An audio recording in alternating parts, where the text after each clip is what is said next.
And first of all, I'd like to thank the organizers, Manas and Bhabani, for inviting me to this really fantastic workshop.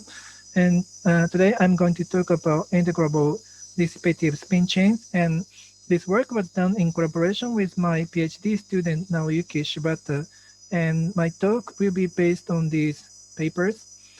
And okay, here's the outline of my talk. So I'm gonna first give a brief introduction to open quantum systems and the GKSL equation, and then I will introduce the notion of non-equilibrium steady state in the Duvalian gap. Then I will overview some previous works on dissipative quantum spin chains, mostly I'm gonna focus on exact results. And after that, I'm going to introduce two different models, which are integrable. And the first model is the quantum compass chain with a particular dissipation called the dephasing. And the second model is the quantum Eisen chain with some engineered dissipation. All right, so let me start with some basic stuff about the open quantum systems. And I think we have heard a lot about open quantum systems and GKSL equation in this workshop. So let me go through it just quickly. And here's a schematic picture of our entire universe made up of the system in the environment. And the dynamics of the total system is governed by the total Hamiltonian, which is the sum of the system Hamiltonian Hs and environment Hamiltonian He, and the coupling between the system and environment, which is called HSE. But in most cases, you are not interested in the dynamics of the whole universe, right? But you are more interested in the system dynamics. Maybe you're more interested in the dynamics of the or your system, and if that's the case, what you can do is to trace out the degrees of freedom over the environment, and then you will end up with the system density matrix, right, or T. And now the question is, what's the equation that describes the dynamics of the system density matrix? And this was worked out by many people, and in the 1970s, people, Gorini, Kosakovsky, Sudarshan, and Lindebrand derived the equation, which nowadays called the GKSL or just Lindebrand equation. And they derived this equation by assuming some reasonable assumptions. The first one is Markovianity. That means that the relaxation time of the path is much shorter than that of the system. And another assumption is a bit complicated. It's called CPTP, completely positive trace preserving. But in any case, this is the Lindebrand equation. And here, rho is the density matrix, which is a Hermitian positive semi-definite operator. And trace is normalized to be 1. And L of rho is called the Liouvillean. And the first term is nothing but the von Neumann equation. And the second term represents the effect of the dissipation. And this Li is called the Lindebrand operator. And you might think that naively, the dissipations are kind of bad things because they mess up the system. But people proposed several interesting things that are realization of interesting quantum states using some engineered dissipation. And in this paper, they proposed to realize interesting steady states, interesting states like a matrix product states or the ground state of the toric code by making use of some engineered dissipation. And in this paper, people proposed to realize a ground state of the Kitaev chain, which is the typical example of the topological superconductor in one dimension by using some clever dissipation. So anyway, today I'm mostly focused on the spectral property of the Liouvillean, and let me introduce the notion of nest and the Liouvillean gap.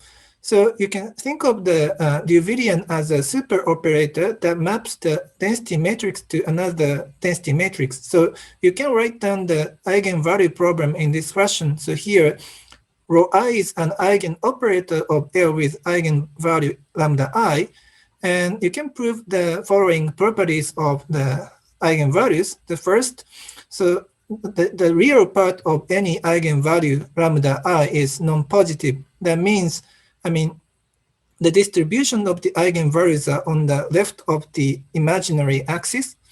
And the second property is that if rho I is an eigenoperator of L with eigenvalue lambda I, then rho I dagger is another eigenoperator with eigenvalue lambda I star. And by nest, I mean the non-equilibrium steady state, which corresponds to the zero eigenvalue. So in any system of the Liouvillean, you always have at least one nest. And the first decay modes have the second largest real part. They are located on this line. And this separation, G, is called the Liouvillean gap. And this is the more precise definition. But anyway, so the first decay modes determine the gap, and which is roughly speaking the inverse of the relaxation time. And so to see what's going on, more concretely, let's consider simple two-level systems which are easy to solve. And the first example is the system with dephrasing. Here I set the Hamiltonian to be 0, and the dissipation is square root gamma sigma z. And here's the Lindblad equation. And because the density matrix of the two-level system is spanned by these four matrices, 1 and sigma z and sigma x and sigma y, you can just put them and see what happens. And if you put 1 and sigma z in this equation, then you see they are eigenoperators of L with eigenvalue 0. And if you put sigma x and sigma y, then you see these are eigenoperators of L with eigenvalue -2 gamma. And this just means you have two nests and the Liouvillean gap is 2 gamma. And next, let's consider another system, which is the system with spontaneous emission. And here I set Hamiltonian to be sigma z, and L is square root gamma sigma minus, and here sigma plus minus is just the sigma x plus minus I sigma y over 2. So these sigmas are just the Pauli operators.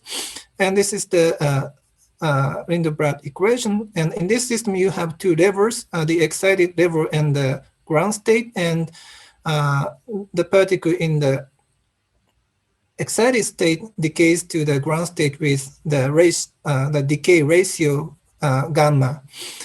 And in this case, these two operators, sorry, this one, 0001 is eigenoperator with eigenvalue 0, and this guy is an eigenoperator with eigenvalue minus gamma, and you have two other eigenoperators.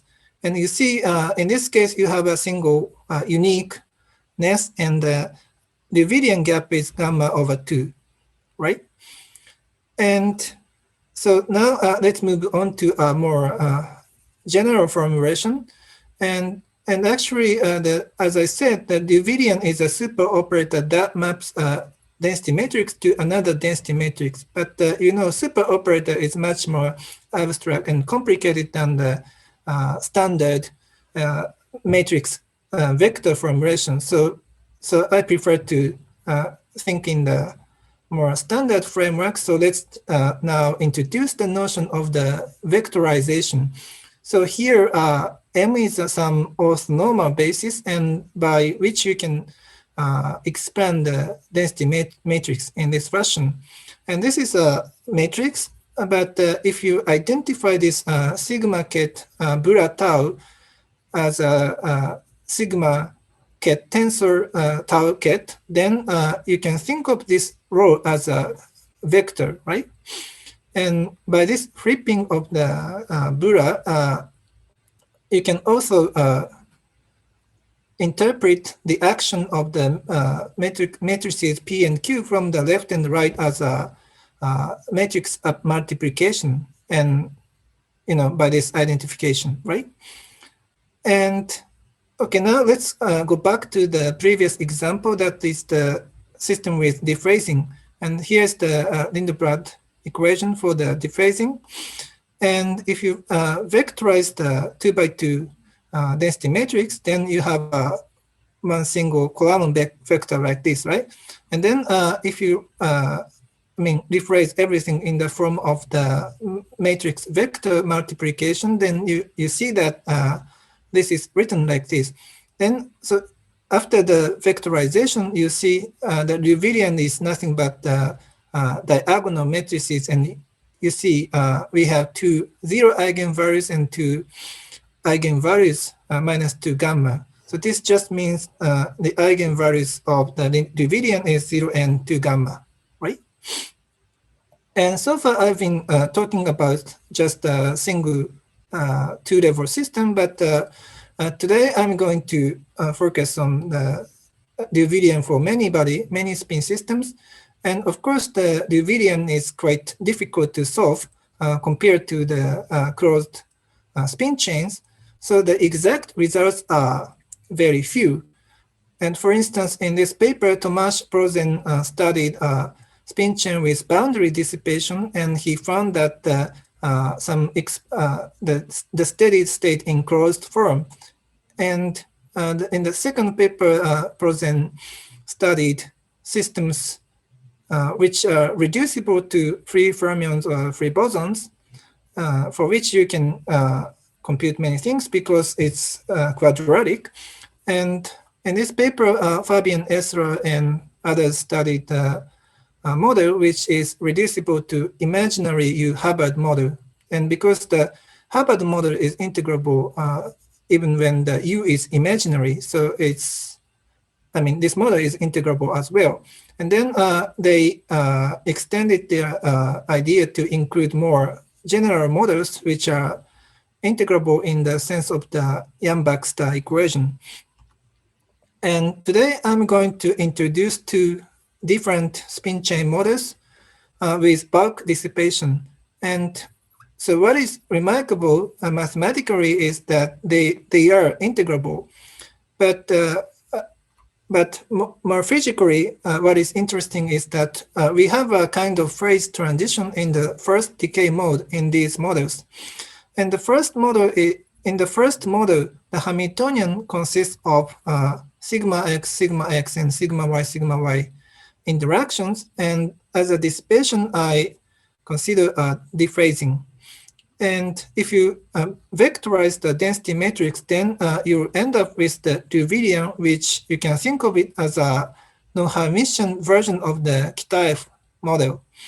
And in the second model, the Hamiltonian is nothing but the quantum Ising, the transverse field Ising chain. And the dissipation also takes the same form as the Hamiltonian. And after the mapping, we are left with the non-Hermitian version of the Ashken-Taylor model. And the model is in general not solvable, but in a particular case, you can further map it to XXZ spin chain, which is integrable. Okay, so now let me move on to the second part. I'm going to introduce the model of quantum compass chain with dephasing. And I will introduce the Hamiltonian and dissipation. Then I will, you'll see that the Liouvillean maps to the Kitaev ladder. And the Kitaev ladder is further mapped. Sorry to interrupt. In the models you showed in the previous slides, both Yeah. models, do they have some strong symmetry and accordingly degenerate steady states? So for instance, in this model, which maps to the imaginary U-Hubbard model, the steady states are very degenerate. Actually, you can generate many steady states by using a eta operator, which commutes with the Hamiltonian. Okay. But The models you presented, the 1 and 2 at the end of the slide. Do you also find degenerate steady yeah, state? that's what I'm going to talk about. So actually, the Okay. answer is, in both models, we have two degenerate ground states. Yeah, Steady states.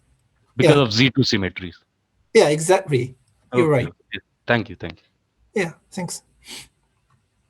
Okay, so let me move on to the second part. And okay, so here's the setup of the model. And we have a bunch of spins in this one-dimensional line. And for technical reasons, I'm going to stick to the open boundary conditions. And here's the Hamiltonian, and it's called quantum compass chain in the literature of the orbital physics, I mean the solid state physics. And the Hamiltonian is made up of the two terms XX, HXX, and HYY. And HXX acts on these blue bonds, and the HYY acts on these red bonds. And sorry. And you can think of it as a half of the XY chain, because if you consider the Hamiltonian, which is obtained by shifting this Hamiltonian in by one side, then if you add them up, then you end up with the XY Hamiltonian. But in any case, this original Hamiltonian, this H, is solvable because you can map it to a free fermion model. And as a dissipation, I consider dephrasing. So for each site, we have Lj, which is the square root gamma sigma jz. And schematically, they look like this. And the point is that this dissipation is Hermitian. So Lj dagger is Lj, and Lj squares to be some number, C number.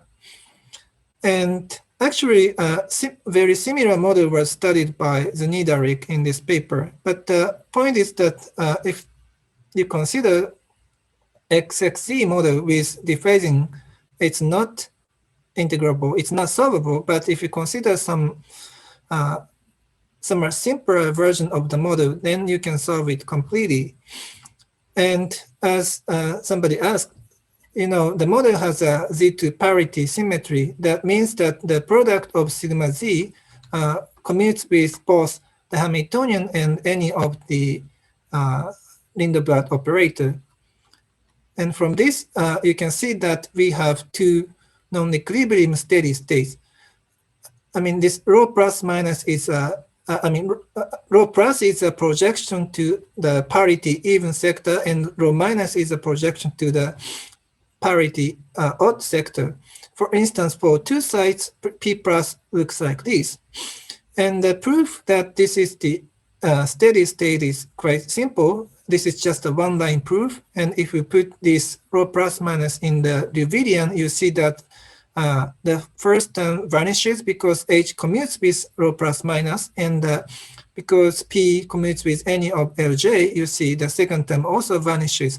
So this is 0. So we have at least two ness. And the uniqueness of this ness is a bit difficult to solve, but I have numerically checked that this is these are the uniqueness for small m. So I believe that they are only the non-equilibrium steady states. And here's the results for the Liouvillean gap. And the Liouvillean gap behaves differently depending on the parameter Jx over Jy. So Jx is the coupling in front of the sigma x, and Jy is that in front of the sigma y. And so in the rest of my talk, I'm going to show you how I was able to draw these plots. And so the first thing I can do is to vectorize the density matrix. So I'm going to first identify this operator as a vector by flipping this Bura. And with this identification, you can think of rho as a state in the two-leg ladder. So this is a schematic picture, and you have a quantum compass chain with the dephrasing. And if you vectorize the density matrix by extending the Hilbert space, then you see you can think of L as a Hamiltonian acting on this two-leg ladder. And between the chains, you have a IZZ interaction. And this is nothing but the ladder version of the Kitaev model. I mean, the Kitaev model is a two-dimensional quantum model on a honeycomb lattice, right? But if you consider some section of one-dimensional section of this model, you have this kind of ladder. But the difference from the conventional case is that the interchain interaction is, in this case, is non-Hermitian because we have I here, right?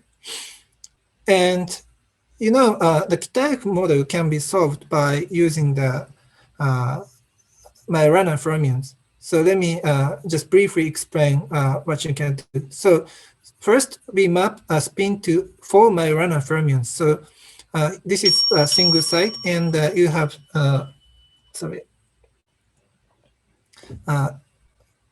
power operators on each site.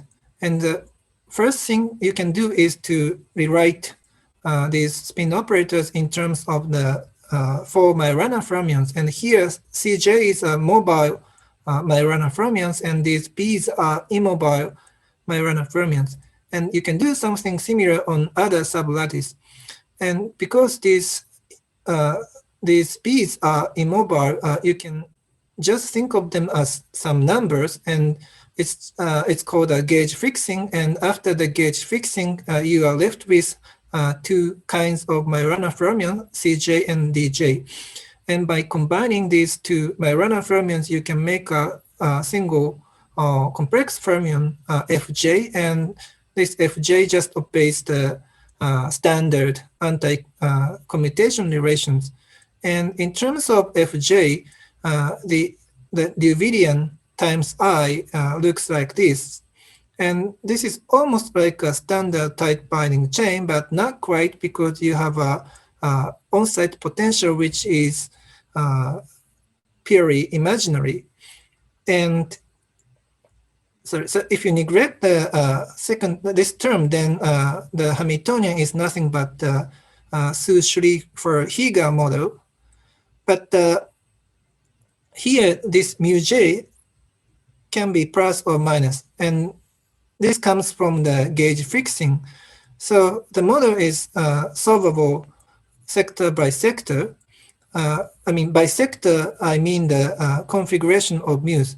So once you fix the configuration of mu's, then the model is just a non-interacting model. But the point is we have exponentially many different sectors. So we need to solve, I mean, for many different configurations of mu.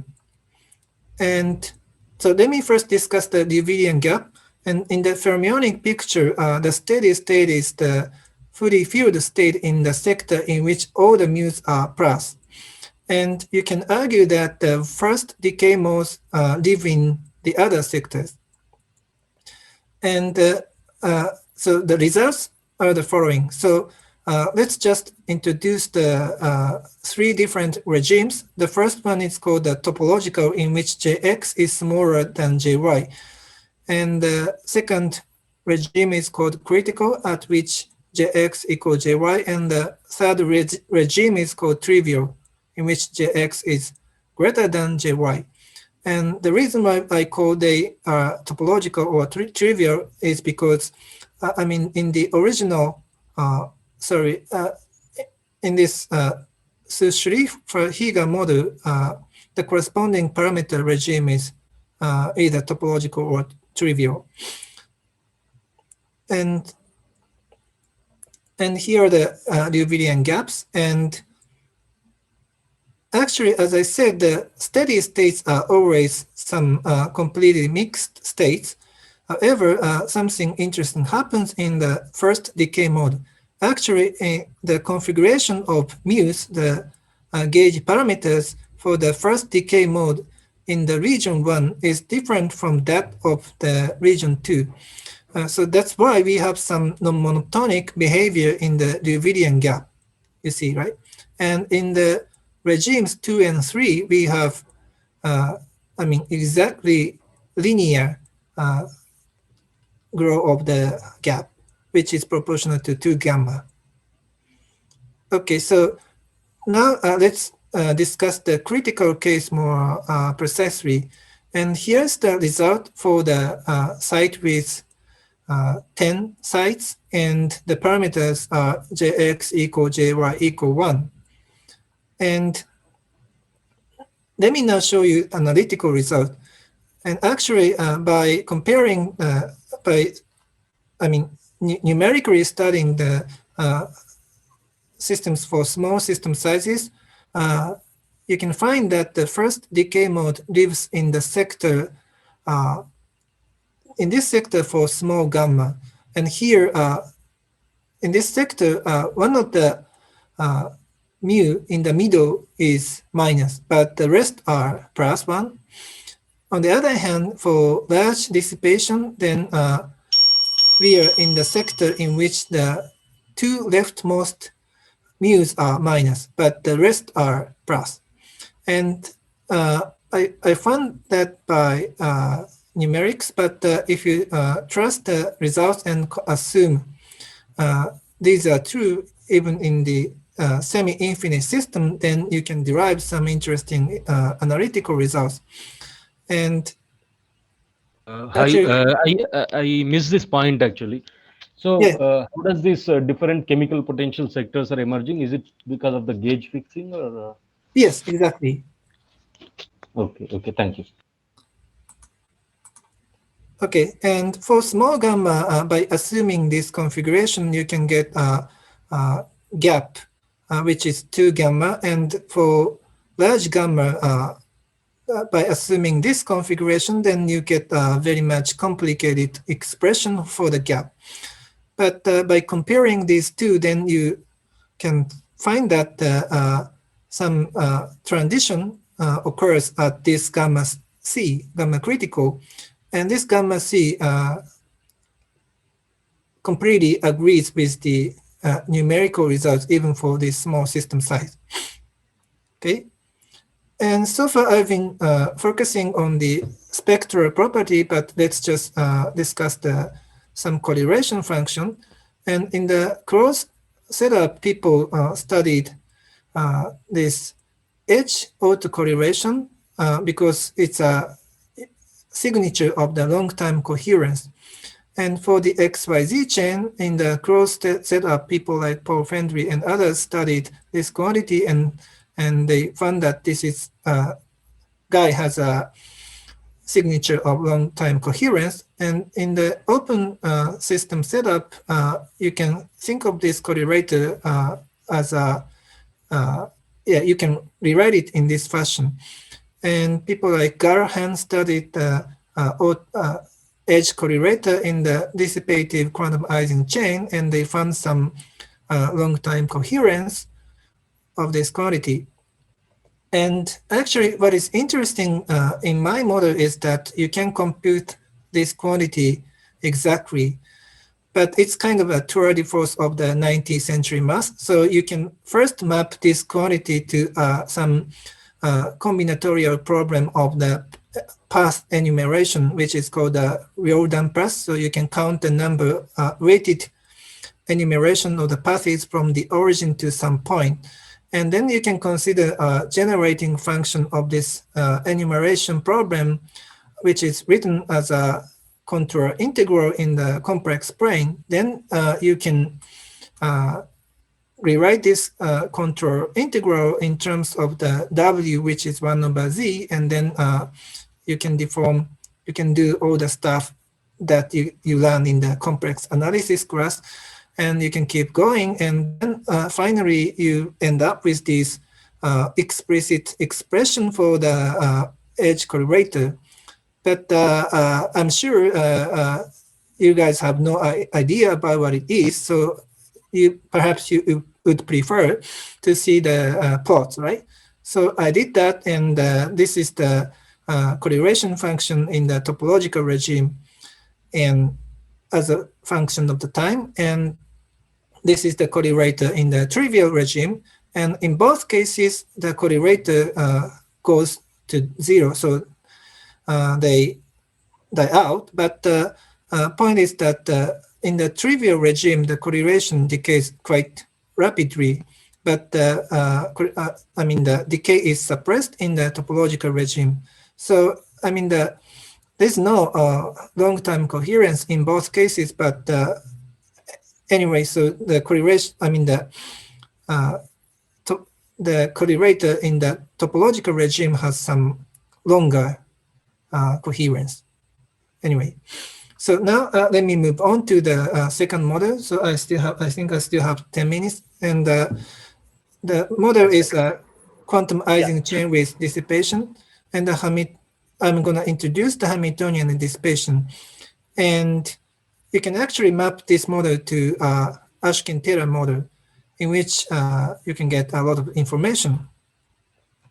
Okay, so here's the setup, and you have a bunch of spin-1/2 on this line, and this time I impose the periodic boundary conditions. And Hamiltonian is nothing but the quantum Ising chain, and you know, as everybody knows, you can map it to the free Majorana fermion chain, and the model is critical gapless at J equal H. And as a dissipation, I consider a bit artificial dissipation, which are dephasing plus XX. And again, these dissipations are, these are schematic pictures, and these are Hermitian, and each of them squares to some number.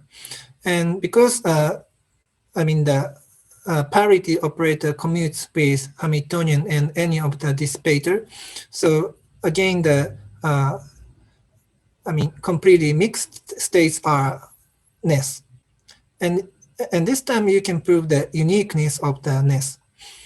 And if you vectorize the density matrix, then you can think of the I times L as a Hamiltonian of the Ashkin-Taylor model. Here, sigmas are spins on the top chain, and the taus are the spins on the bottom chain.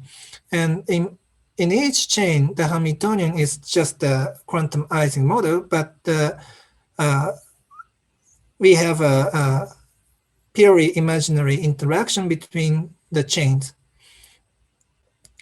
And this is nothing but the quantum version of the Ashkin-Taylor model, but compared to the standard case, we have no Hermitian interactions. And before going into the detail, let me show you the result for the Liouvillean gap.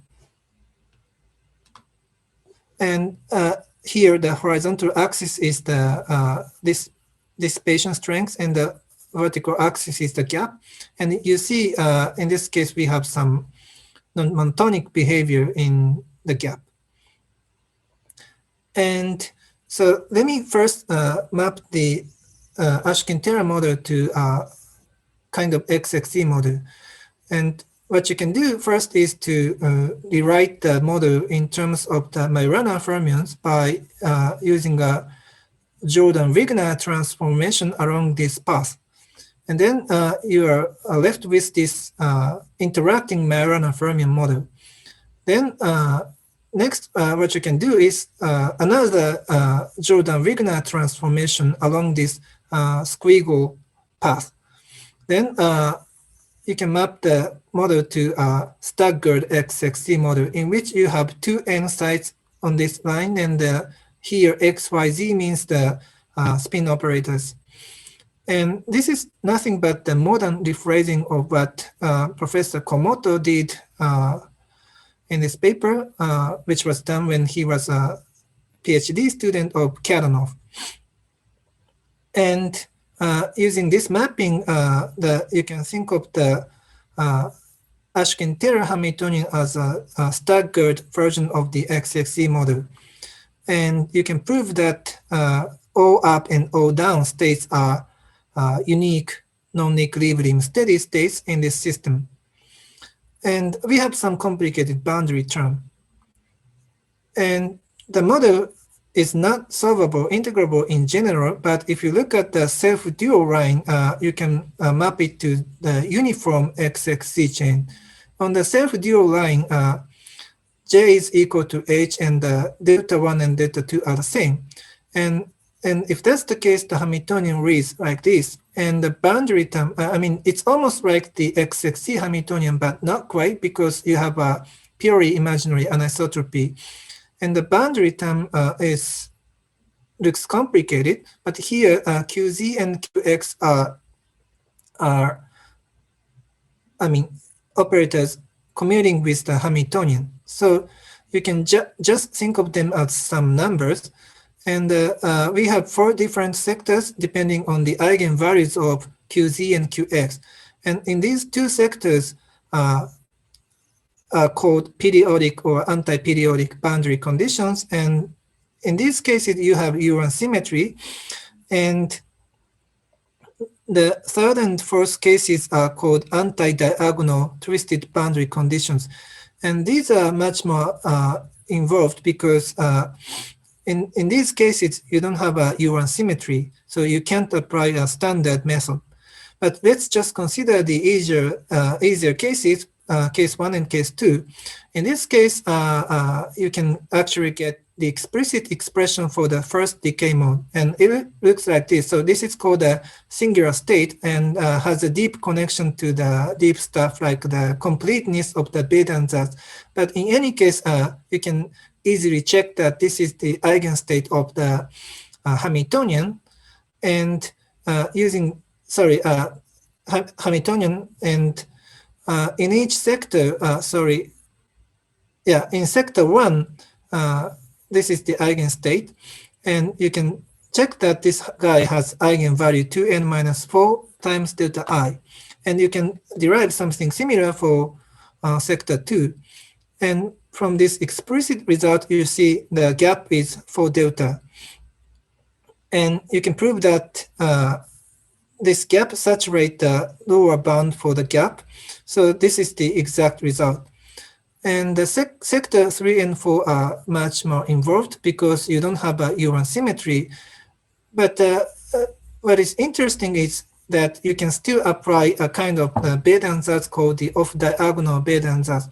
And in China, there is a bunch of people spending their entire life on the off-diagonal beta ansatz, and they even wrote a book about it.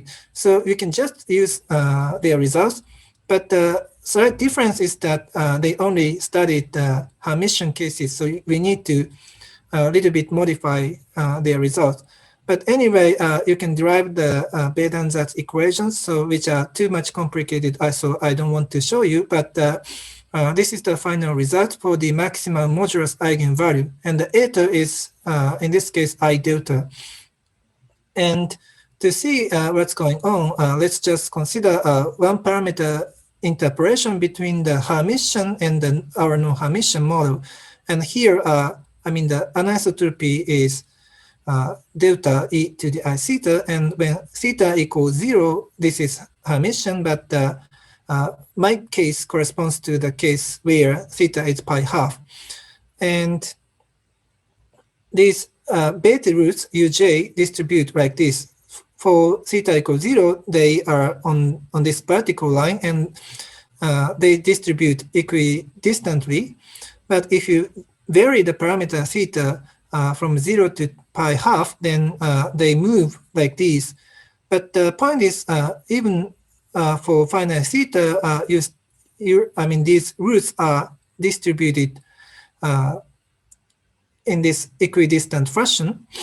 And so they form kind of a tilted string. And if you assume this distribution, then you can compute the gap exactly, and it looks like this. And it's actually consistent with some perturbation theory around the infinite delta. Okay, now let me summarize the talk. So I have introduced 2 different kinds of models. And the first model is the quantum compass chain with dephrasing, and you can map it to the non-Hermitian Kitaev ladder. So it's a kind of non-interacting model. The second example is the quantum Ising chain with some artificial dissipations. And in some particular case, you can map it to the XXC spin chain with some weird boundary conditions. And in both cases, the non-equilibrium steady states are completely mixed state in each parity sector. And I have derived exact formulas for the Liouvillean gap. And so what is physically interesting is that we have a kind of phase transition in the first decay mode. And So how many minutes do I have?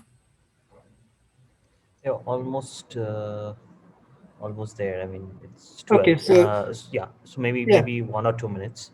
okay. So yeah, I didn't have time to touch on this topic, but in this paper I studied uh, quantum Ising chain with boundary rephrasing, and in this case, the Davidian gap showed some interesting scaling behavior. The gap proportional to 1/n cube.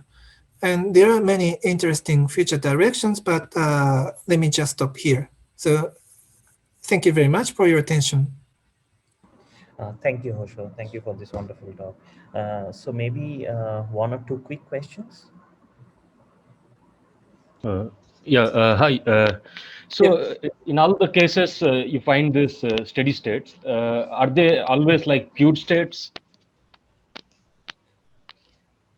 Sorry, what state? Uh, in both the models you studied, so Yeah, you found like the steady states, right? Are they always the pure states, the pure, you degenerate mean states? pure Yeah, state. purity. Yeah, purity. Is it always one? I don't think they are pure state. They are completely mixed states, right? I mean, because Okay. you know, both of them are projection to the each parity sector. Okay, but you can sort of make their linear combinations which are still pure. Is it? I don't think so. Okay. Yeah, it's kind of an infinite temperature state, right? I mean, Yeah. you Yeah. can think of it as a Gibbs distribution at infinite temperature, so it's a completely mixed state. Yeah, for example, in the simplest case of the spin boson, this dephasing model you showed, the example, initial example, Ah, there you can actually find two pure steady states. I was thinking like something like that is happening for the lattice case also. This first case, like you can form like linear combination of this I2 and sigma z to form in the first case I2 and sigma z to form like two pure steady states. Uh, yeah, but they are not pure states, right? uh, No, you can form like something like I2 plus sigma z by 2, which is like in the Ah, excited state, and I2 right, minus right. sigma z by 2, which is in the ground state. So, which are Ah, pure state. I was wondering if same thing is happening for the lattice variants which you discussed. I see. So I think it's unlikely for many spins, but I'm not very sure. Maybe we can Yeah, confirm it for yeah, two because spins or some small system sizes. Yeah, yeah. yeah, because I was wondering, like yesterday, Jujar's talk, he had pointed out that he was not able to find a Lindblad operator for which, like, he can find mixed steady states which are degenerate. So, yeah, in that context, I was wondering. Yeah, Mm-hmm. thank you. Yeah, thank you. Okay, so maybe we should move to the next speaker. So let's thank Hosho once Yeah, again for this thank wonderful you very talk. much. Thank you, Hosho.